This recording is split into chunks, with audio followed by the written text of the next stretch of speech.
नमस्कार दोस्तों, स्वागत है आप सभी का आपके अपने YouTube चैनल में जिसका नाम है बोर्ड परीक्षा। आज का वीडियो NCERT मैथमेटिक्स से रिलेटेड है। एक्सरसाइज है 11.11 और एक्सरसाइज का नाम है त्रिविमीय ज्यामिति, अंग्रेजी में इसे बोलते हैं 3 डायमेंशनल जियोमेट्री। समय व्यर्थ न करते हुए कक्षा 12 की इस मैथमेटिक्स की एक्सरसाइज का सोल्यूशन आपको प्रोवाइड कराते हैं। तो यहाँ पर हमने लिखा है एक्सरसाइज 11 और क्वेश्चन नंबर है आपका 11। क्वेश्चन नंबर 11 में क्या कहा जा रहा है? आपसे कहा जा रहा है कि उस बिंदु के निर्देशांक क्या होगा जो बिंदुओं 5,1,6 और 3,4,1 को मिलाने वाली रेखा ZX तल को काटती है। NCERT की पुस्तक से ये सवाल लेटेस्ट एडिशन है हमारे पास। सवाल को हल करते हैं तो यहाँ पर हम लोग नोट करेंगे सबसे पहले बिंदुओं के निर्देशांक। ठीक है, तो बिंदुओं के निर्देशांक नोट करेंगे। नोट डाउन किया बिंदुओं के निर्देशांक।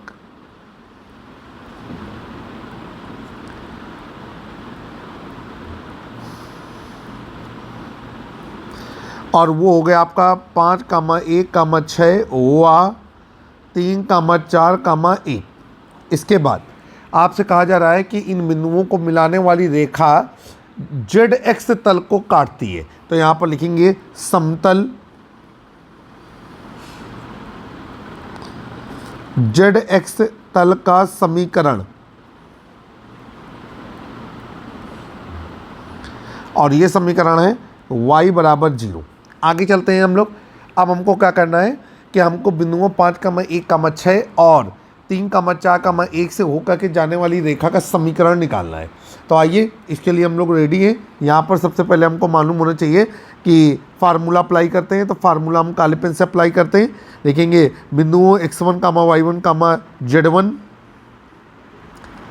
x1, y1, z1 व x2, y2, z2 से होकर जाने वाली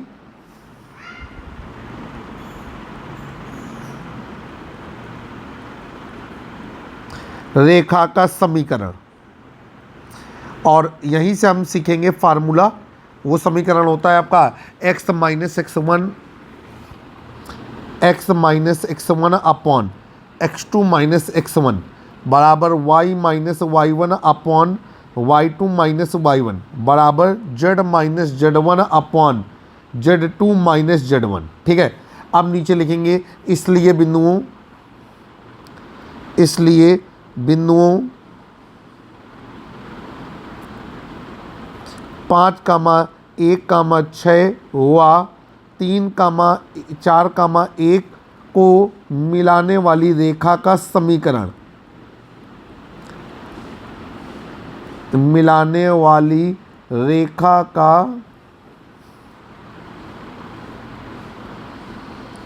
समीकरण आ जाइए हमारे पास। x1 का मान है हमारा 5, y1 का मान है हमारा 1, z1 का मान है हमारा 6। इसी तरीके से x2 का मान है 3, y2 का मान है हमारे पास 4 और z2 का मान है हमारे पास 1।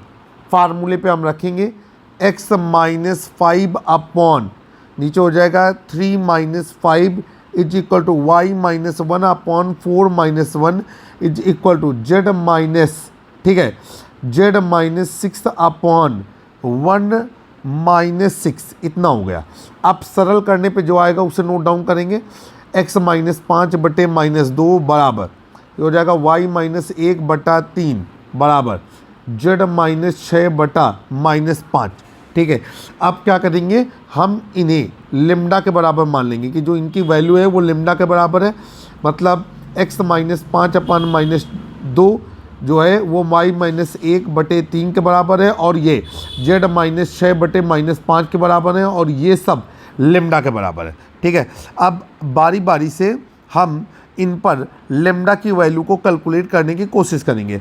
तो ये हो जाएगा x माइनस 5 बटे माइनस 2 बराबर लेम्डा और ये हो जाएगा हमारा जाकर के x बराबर माइनस 2 लेम्डा प्लस 5 और ये हमारा कहलाएगा x बराबर 5 माइनस 2 लेम्डा।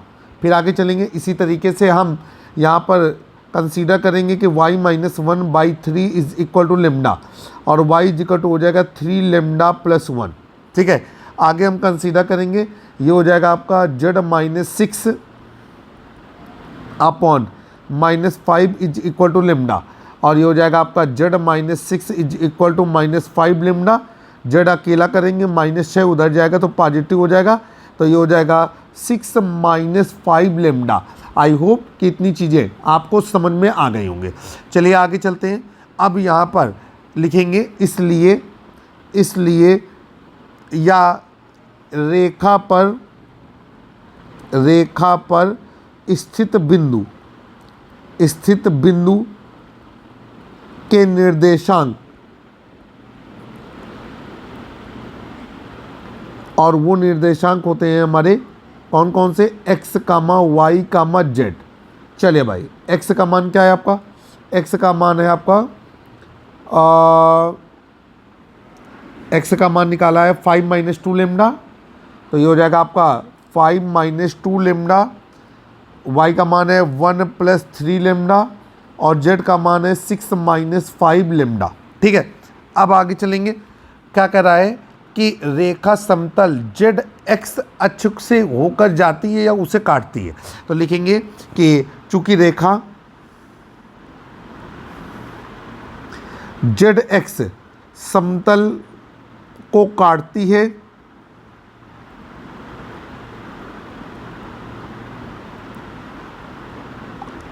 इसलिए क्या हो जाएगा आपका कि आपका z-x समतल का समीकरण होता है y = 0, तो ये जो y है वो हमारा 0 के बराबर हो जाएगा 1 + 3 lambda is equal to 0, 3 lambda is equal to -1, और लेमडा इज इक्वल टू -1/3 हो जाएगा। फिर आगे चलेंगे, हम लोग क्या करेंगे, यहाँ पर हम लोग लिखेंगे इसलिए रेखा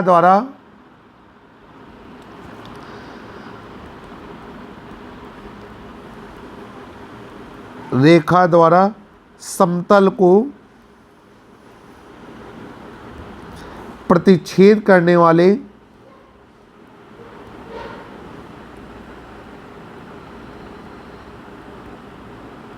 बिंदु के निर्देशांक,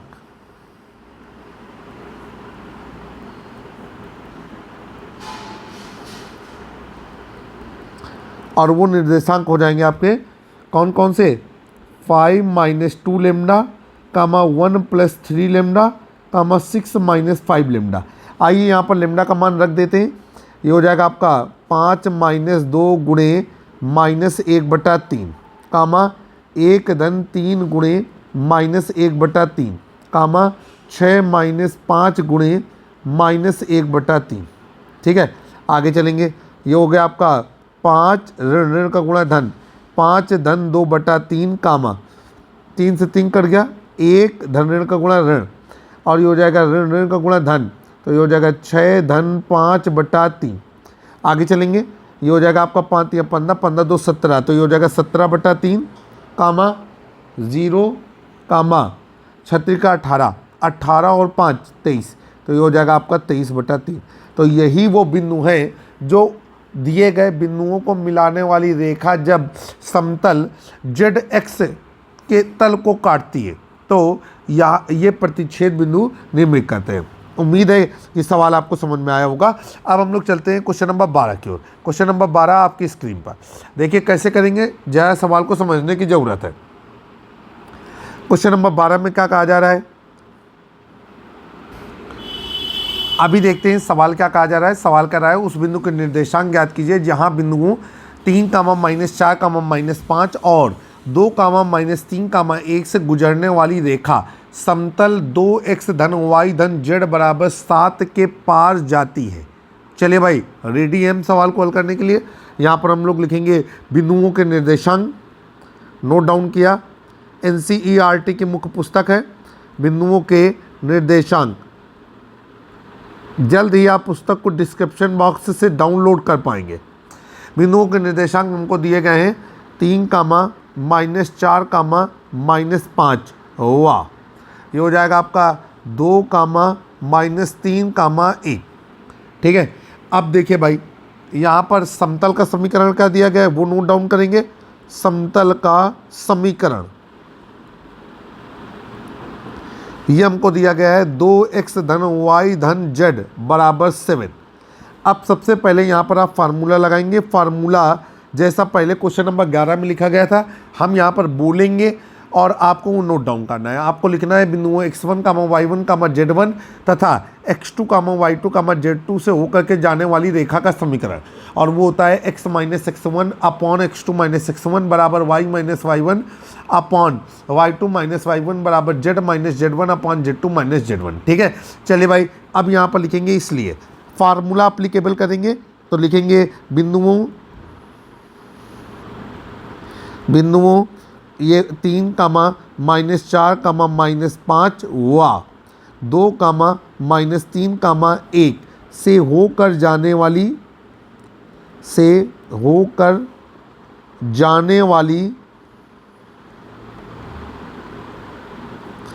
रेखा का समीकरण।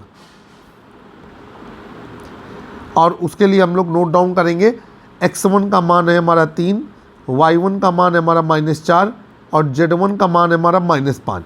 इसी तरीके से x2 का मान है 2, y2 का मान है हमारा -3 और z2 का मान है हमारा 1।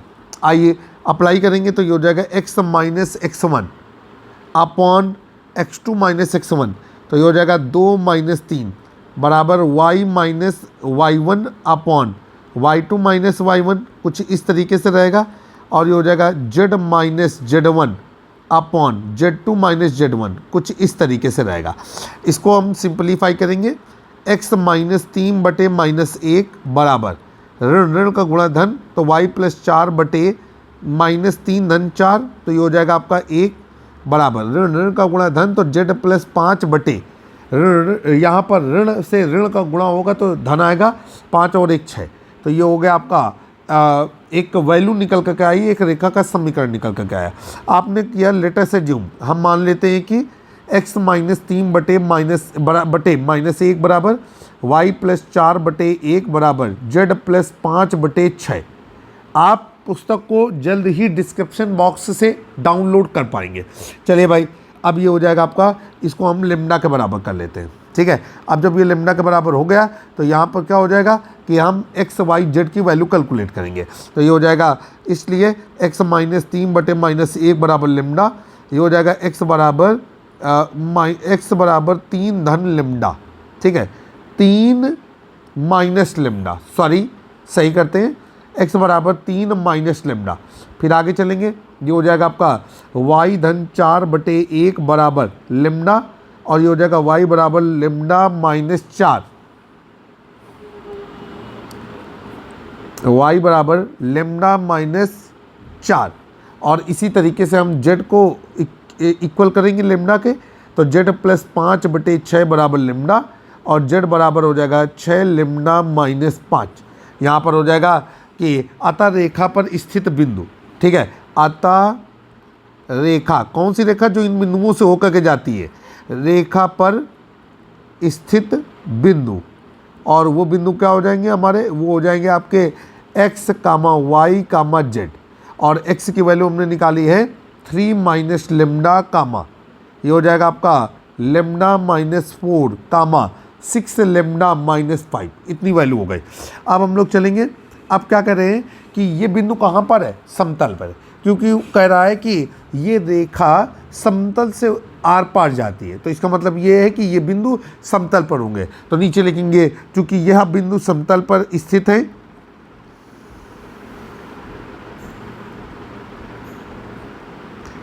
यह बिंदु समतल पर स्थित है, इतना हो गया। अब नीचे लिखेंगे कि इसलिए अब अगर ये बिंदु समतल पर स्थित है तो ये समतल के समीकरण को संतुष्ट करेंगे, इसलिए बिंदु समतल के समीकरण को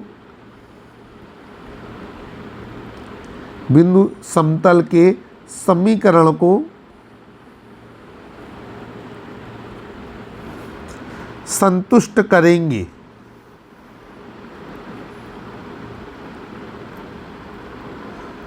आइए, समतल का समीकरण क्या है?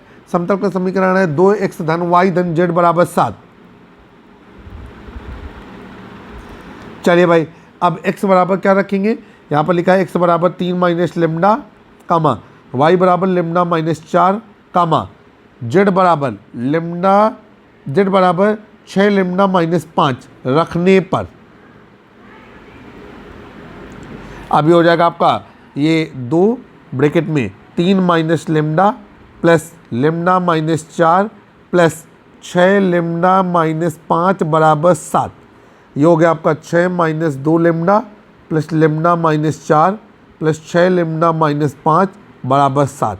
अब ये हो जाएगा आपका 6 लेमडा और लेमडा 7 लेमडा, 7 लेमडा में 2 लेमडा घट गया तो ये हो गया आपका 5 लेमडा। अब इसके बाद हम लोग देखेंगे यहाँ पर हो जाएगा माइनस 4 माइनस 5 तो माइनस 9, 6 माइनस 9 तो ये हो जाएगा माइनस 3 बराबर 7। यहाँ से हम लेमडा की वैल्यू कैलकुलेट करेंगे और ये हो जाएगा 5 लेमडा बराबर 7 धन 3 तो 10 और लेमडा बराबर हो जाएगा 10/5 और लेमडा की वैल्यू आ जाएगी 2। अब हम लोग क्या करेंगे कि लेमडा की वैल्यू से उस बिंदु के निर्देशांक ज्ञात कर लेंगे। तो यहाँ पर लिखेंगे इसलिए बिंदु के निर्देशांक, ठीक है, जिस बिंदु पर इन दो बिंदुओं जो कि दिए गए हैं उनको मिलाने वाली रेखा समतल को काटती है। तो यहाँ पर लिखेंगे इसलिए बिंदु के निर्देशांक, और देखते हैं बिंदु के निर्देशांक क्या हो जाएंगे। ये बिंदु के निर्देशांक हमारे हो जाएंगे कितने, ये पहला निर्देशांक था आपका 3 माइनस लेमडा कामा, ये हो जाएगा आपका लेमडा माइनस 4 कामा, फिर ये हो जाएगा 6 लेमडा माइनस 5। अब लेमडा की वैल्यू रख देंगे तो 3 माइनस 2 कामा 2 माइनस 4 कामा 6 गुणे 2 माइनस 5। अब यहाँ से कितना आ जाएगा, ये हो जाएगा 1 कामा माइनस 2 कामा 6 दूनी 12, 12 में 5 घट गया तो कितना आ गया 7। तो आपका आंसर आया कि अभीष्ट बिंदु के निर्देशांक 1 कामा माइनस 2 कामा 7 हैं, जिस बिंदु पर ये इन दो बिंदुओं को मिलाने वाली रेखा समतल के पार हो जाती है या समतल को कट कर देती है। आई होप कि सवाल आपने बेहतर तरीके से हमसे समझ लिया है। अब हम लोग चलेंगे क्वेश्चन नंबर 13 की ओर। क्वेश्चन नंबर 13 आपकी स्क्रीन पर।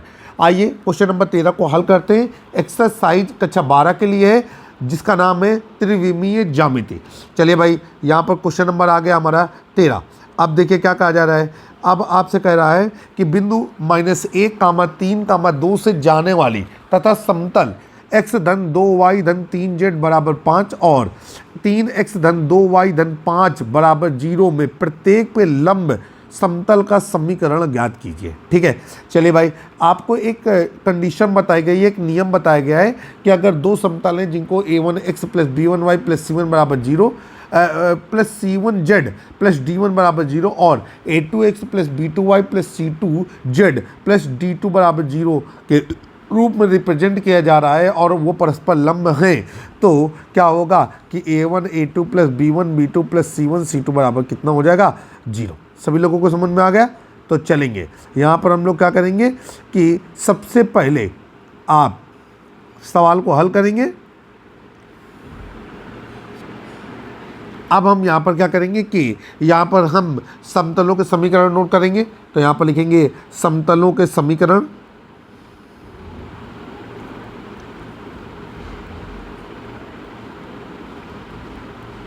अब समतलों का समीकरण क्या है, ये आपका x धन 2y धन 3z बराबर 5 और दूसरा है 3x धन 3y धन z बराबर 0।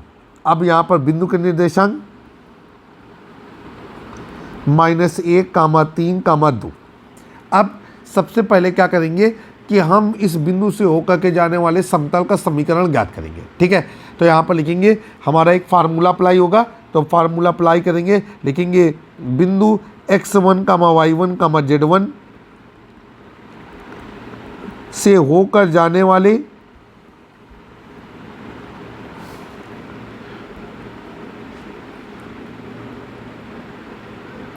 समतल का समीकरण।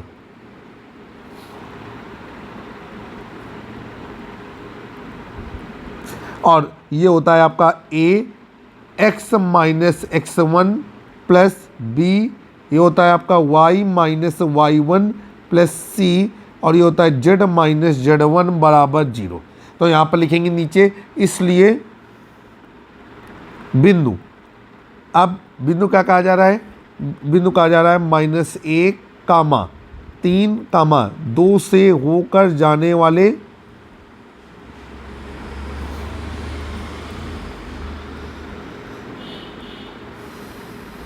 समतल का समीकरण।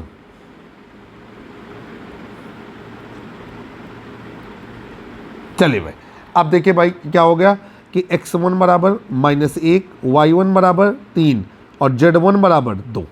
अब ये हो गया आपका a, इधर हो जाएगा आपका x -1 कुछ इस तरीके से, प्लस b ये हो जाएगा y -y1, अब प्लस c ये हो जाएगा z -z1 तो कुछ बराबर 0। अब इसको हम सिंप्लीफाई कर देंगे तो कुछ ऐसा रहेगा a x धन 1 प्लस b ये हो जाएगा y -3 प्लस c और ये हो जाएगा z -2 बराबर 0। ठीक है, अब देखिए क्या कहा जा रहा है कि इस बिंदु से होकर के जाने वाला जो समतल है वो इन अन्य दो दिए गए समतलों के साथ परस्पर क्या है, लंबवत है। ठीक है, तो उसके लिए हम कंडीशन पैदा करेंगे तो लिखेंगे कि प्रश्नानुसार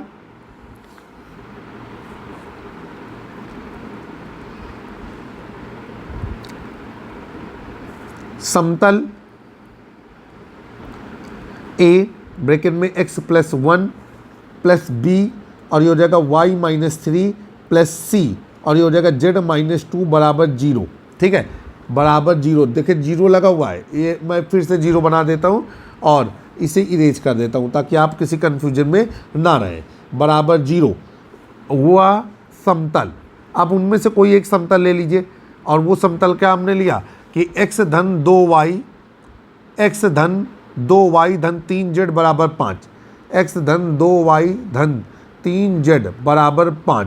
ठीक है, परस्पर लंबवत है।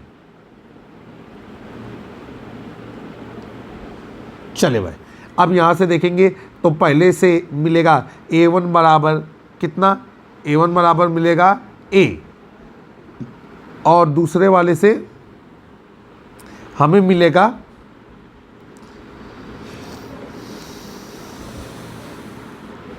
a2 बराबर 1, फिर b1 बराबर हमें मिलेगा b और b2 बराबर हमें मिलेगा 2 और c1 बराबर मिलेगा हमें c और c2 बराबर क्या मिलेगा हमें, ये मिलेगा c2 बराबर 3। आइए अब ये हो जाएगा आपका जो शर्त होती है a1 a2 plus b1 b2 plus c1 c2 बराबर 0 और ये हो जाएगा a गुणे 1 धन b गुणे 2 धन c गुणे 3 बराबर 0 और ये हो गया a धन 2b धन 3c बराबर 0। इतना हो गया। अब हम लोग क्या करेंगे कि हमारे पास एक समीकरण बनकर के तैयार है, तो यहाँ पर आप लिख लेंगे इसको समीकरण नंबर 1। अब क्या कहा जा रहा है कि समतल, जो समतल दिया गया है अभी हमने जो बनाया है, तो यहाँ पर लिखेंगे समतल ए ब्रैकेट में x plus 1 plus b bracket में y -3 प्लस सी ब्रैकेट में z -2 बराबर 0 हुआ समतल। और अब समतल क्या दिया गया है, समतल दिया गया है हमें 3x धन 3y धन z बराबर 0 परस्पर लंब है।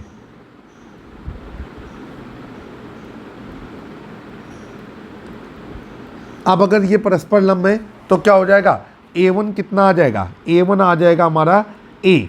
ध्यान रखिएगा अंदर गुणा करेंगे तो ax धन a आएगा, जो a है वो d पे गिना जाएगा। ठीक है, तो ये हो जाएगा a1 बराबर a, b और b1 बराबर b, c1 बराबर c और a2 बराबर 3, b2 बराबर 3 और c2 बराबर 1। अब ये कंडीशन जो अप्लाई होगी वो अप्लाई करेंगे तो ये हो जाएगा a1 a2 plus b1 b2 plus c1 c2 बराबर 0। क्योंकि कहा जा रहा है कि ये परस्पर लंबवत है तो ये हो जाएगा a गुणे 3 धन b गुणे 3 धन c गुणे 1 बराबर 0 और ये हो जाएगा 3a धन 3b धन c बराबर 0। ठीक है, समीकरण नंबर क्या हो जाएगा आपका 2। ठीक है, अब हम लोग क्या करेंगे, समीकरण नंबर 1 व समीकरण नंबर 2 को हल करेंगे। तो लिखेंगे समीकरण नंबर 1 व समीकरण नंबर 2 से